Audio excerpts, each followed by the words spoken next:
We've all felt it. That moment when everything is riding on your performance and one mistake could mean failure. Maybe it's an exam, a job interview, a public speech. The pressure builds, your heart races, because deep down you know the stakes are high.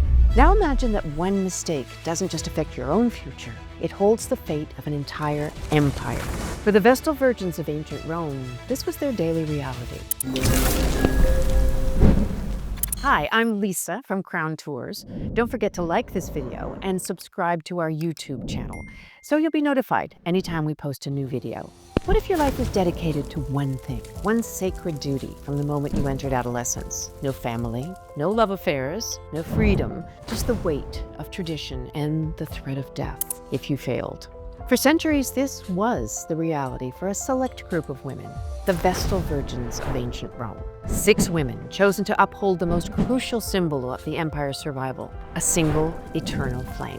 One flame, one mistake, and everything could burn. You're just a normal young girl, like any other. And one day, while playing in your garden, you're chosen. You'll be taken away from your family, and your life, as you know it, is over. Your new family is within the temple of Vesta, and your new purpose is to serve the goddess by keeping the sacred fire burning. I'm not sure a prepubescent Roman girl would have liked so much responsibility on her shoulders, but this was the fate of a young girl named Tuccia.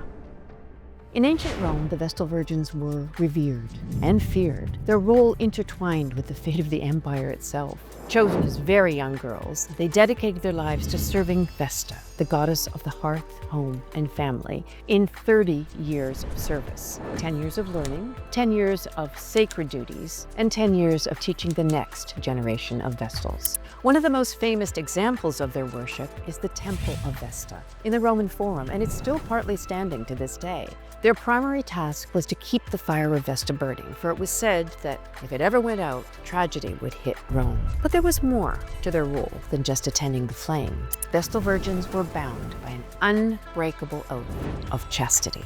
Any violation of this vow was considered not just a personal failing, but a crime against the state, punishable by death.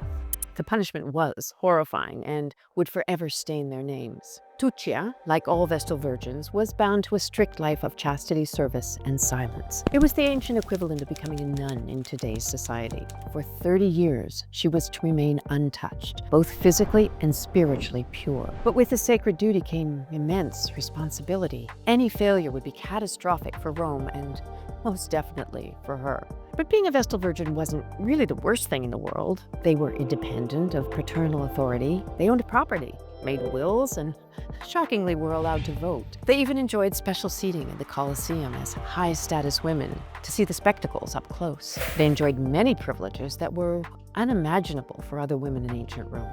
Well, as long as they stuck to the rules. But the greatest danger wasn't the flame going out. It was the accusation of impurity.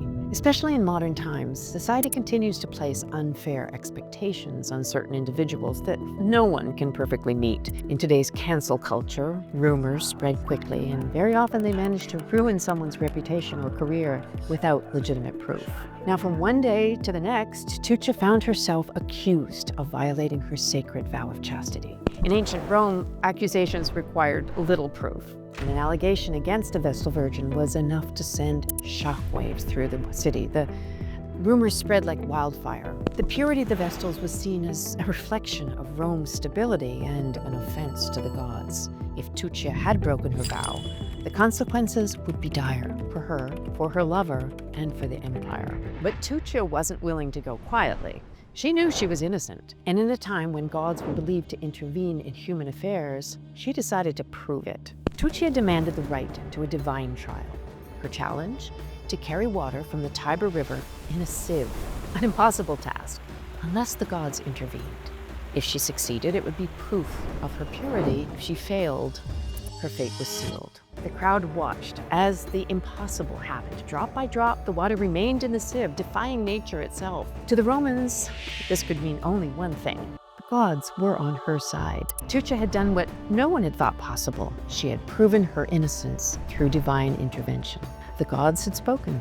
Her purity was unquestionable. But not everyone was as lucky as Tuccia. If there was a suspicion or accusation of a Vestal breaking her vow, it was often due to visible signs like pregnancy, or because someone had betrayed them. The Pontifex Maximus, along with other pontiffs, would conduct an investigation. This could involve interrogations and sometimes the torture of slaves or others who might have information. The accused Vestal would be tried by a special court, the Collegium Pontificum. If found guilty, the punishment was as severe as any in Roman law. Because it was forbidden to spill the blood of a Vestal, the Romans came up with something worse. The Vestal was buried alive in a small underground chamber. This was not considered execution in the traditional sense. Instead, she was provided with a small amount of food, water, milk, and oil, symbolizing the state's obligation to sustain her. It was torture because the more you ate, the more you prolonged your life. And when those rations finished, she would slowly die, completely alone. One of the most tragic cases was that of the Vestal Virgin Cornelia, condemned for breaking her vow of chastity in 92 AD.